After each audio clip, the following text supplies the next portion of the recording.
አንድ የማይጠፋ እሳት አለ። ይህ እሳት የሚተላለፈው በታሪኮች እንጂ በስክሪኖች አይደለም። ውበቱን ባጣ እጅ እንጂ በሃሽታጎችም አይደለም። ይልቁንም ሕይወትን ብቻ ሳይሆን ዘላለማዊ ቅርስን በገነቡ አባቶቻችንና እናቶቻችን ነው። በአባቶቻችንና በእናቶቻችን እምነት እውነተኛ የትውልድ ሀብት ወይም ጀነሬሽናል ዌልዝ የምታወጡት ገንዘብ ሳይሆን የምትቆሙለት እውነት ነው።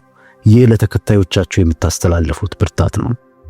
ውድ ቤተሰቦቼ እንኳን ወደ ዋርካ ጥበብ በደህና መጣችሁ። ዛሬ ስለ ትውልድ ሀብት ብቻ አይደለም የምናወራው። ይልቁንስ ከጥንት ጀምሮ ቤተሰቦችን የገነባውን ህብረተሰብን አንድ አድርጎ የያዘውንና አሁንም በውስጣችሁ የሚንቀለቀለውን እሳት እናየዋለን።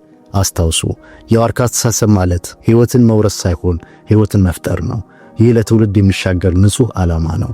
ይህ የእናንተ ማስታወሻ ነው። እናንተ ከወላጆቻችሁ በመቀጠል የታላቅነት ተተኪዎች ናችሁ። ያንን በአባቶቻችሁና በእናቶቻችሁ የተተከለ ህልም የመፈጸም ግዴታ አለባችሁ። አያቶቻችንና ቅድመ አያቶቻችን የትውልድ ሀብት ወይም ጀነሬሽናል ዌልዝ የሚለውን ቃል ተጠቅመውት አያውቁም። ነገር ግን ይህንን አስተሳሰብ ኖረውታል። እነሱ ከፍ ብሎ መታየትን፣ ስታተስን አላሳድጉም። ነገር ግን ቅርስን ወይም ሌጋሲን ጠበቁ። ለራሳቸው በህይወት ለመቆየት ለሰርቫይቫል ብቻ አልቆጠሩም፣ ለጋራ ትርጉም ተጉዘዋል። ህይወታቸው ያስተማረን ሀብት የምታገኙት ገንዘብ ብቻ ሳይሆን የምትገለጹበት ማንነት መሆኑን ነው። እነሱ ያስተላለፉት ታላቅ ሀብት የማይታይ ግን እጅግ ውድ ነው። ታማኝነት፣ ጽናትና በዝምታ የተገነባ ጥበብ። እነሱ ከውርስ በላይ ሰጥተውናል። ዘላቂ ሀብትን የምንገነባበትን መንገድና ማንነት አሳይተውናል። አባቶቻችንና እናቶቻችን እንዲህ ይላሉ፣ አንድ ሰው በከረጢቱ ውስጥ ያለውን ሀብት ሊያጣ ይችላል፣ ነገር ግን በልቡ ያለውን ማንም ሊወስድበት አይችልም። ይህ የውስጥ ሀብት ለዘመናት የሚሻገር የማይሰረቅና ዋጋው የማይተመን መሆኑን ያሳየናል። አባቶቻችን እንዲህ ይሉ ነበር፣ የዛሬን ረሃብ ትንሽ ካራዘም ነው የነገው ጣዕም ይጣፍጣል። ይህ ከትምህርት ቤት ውጪ ያለን ሰዓት የትርፍ ሥራ መስራት ወይም ለትምህርት ቤት ልብስ ከመግዛት ይልቅ ገንዘብ መቆጠብ ሊሆን ይችላል። መስዋዕትነት የደስታ ማዘግየት ነው። አንዲት እናት ልጆቿ እንዲያድጉ ምቾቷን ስትተው ያ የዓላማ መስዋዕትነት ነው። አሁን ማንም የማያችሁ ሊመስል ይችላል። ተጨማሪ ሰዓት እየሰራችሁ እንባችሁን እያፈሰሳችሁ ደስታን እየዘለላችሁ ሊሆን ይችላል። ነገር ግን ለመስዋዕትነት የምትወስኑት እያንዳንዱ ምርጫ በቤተሰብ ዛፋችሁ ላይ የተተከለ ዘር ነው። ለጊዜው ለመኖር ወይም ለሰርቫይቫል እየታገላችሁ አይደለም። ለልጆቻችሁ ከዕዳ ነፃ የሆነ የወደፊት ሕይወት እየገነባችሁ ነው። በኢትዮጵያ ውስጥ ጥሩ ስም እንደ ወርቅ ይቆጠር ነበር። አባቶች እንዲህ ይላሉ፣ ስምህ ካንተ በፊት ወደ ክፍሉ ከገባ ለመለመን አትገደድም።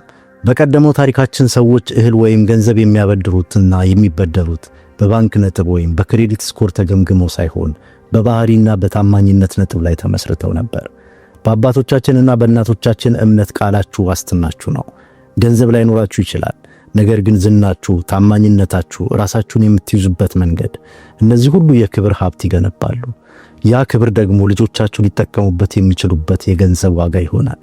ስማችሁን ጠብቁ፣ ምክንያቱም ዝናችሁ የልጅ ልጆቻችሁ የሚረግጡት ድልድይ ነው። አባትና እናቶቻችን ስለ ህመማቸው አልተኩራሩም ወይም ለስራቸው ጭብጨባ አልፈለጉም። በዝምታ ክብርንና ሀብትን ተክለዋል። ገና በዓይናቸው ሊያዩ በማይችሉት ትውልዶች ላይ ጭምር ያምኑ ነበር። የባህር ዛፍ የተከለውን ገበሬ አስቡት።